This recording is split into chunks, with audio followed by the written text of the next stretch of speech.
Subscribe and share my channel Sudarsana. ఓం శ్రీకృష్ణ పరబ్రహ్మణే నమః. శ్రీ గురుభ్యో నమః. శ్రీమద్భగవద్గీత 18వ అధ్యాయము మోక్ష సన్యాస యోగము 47వ శ్లోకము.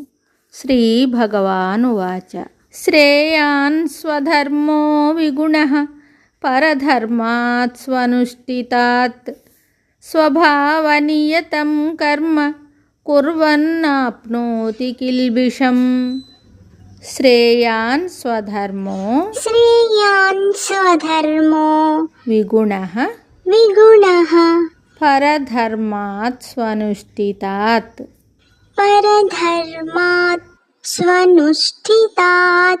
స్వభావనియతం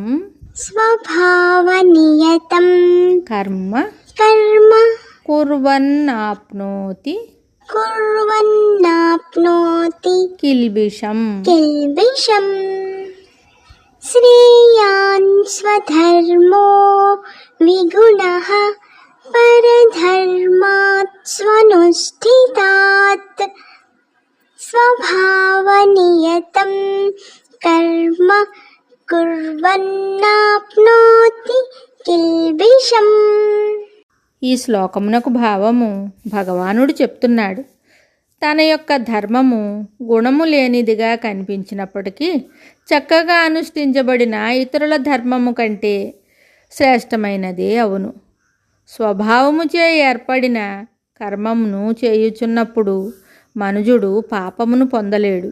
స్వకీయ కర్మ లేక తన ధర్మము ఆచరించుట ఒకంత కష్టమైనప్పటికీ తేలికగా ఆచరింపబడినట్టి ఇతరుల కర్మను గ్రహించుట కంటే అది ఎంతయో మేలని చెప్పబడింది. కావున నిజ ధర్మమును ఒకంత కష్టమైనను వదలరాదు.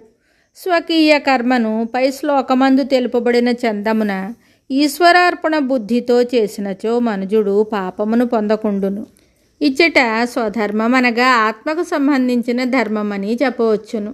ఆత్మచింతనాదులు ఆత్మధ్యానాదులు ఒకంత ప్రయాసగా తోచినను పరమధర్మములైన దృశ్య వస్తు ధర్మములను లేక దృశ్య వస్తు చింతనమును గ్రహించుట కంటే ఎంతో మేలైనవి. ఆత్మచింతనాదులు ప్రారంభమున ఒకంత కష్టముగా తోచినను చివరకు అనంత సౌఖ్యమును ప్రసాదించును. దృశ్య వస్తువులు ప్రారంభమున సుఖవంతములుగా తోచినను చివరకు పరమ దుఃఖమునే కలుగుజేయును. కావున పరధర్మము కంటే స్వధర్మమే మేలని చెప్పబడినది. మరి ఒక శ్లోకంతో మళ్ళీ కలుద్దాం. శుభం. Subscribe and share my channel Sudarsana.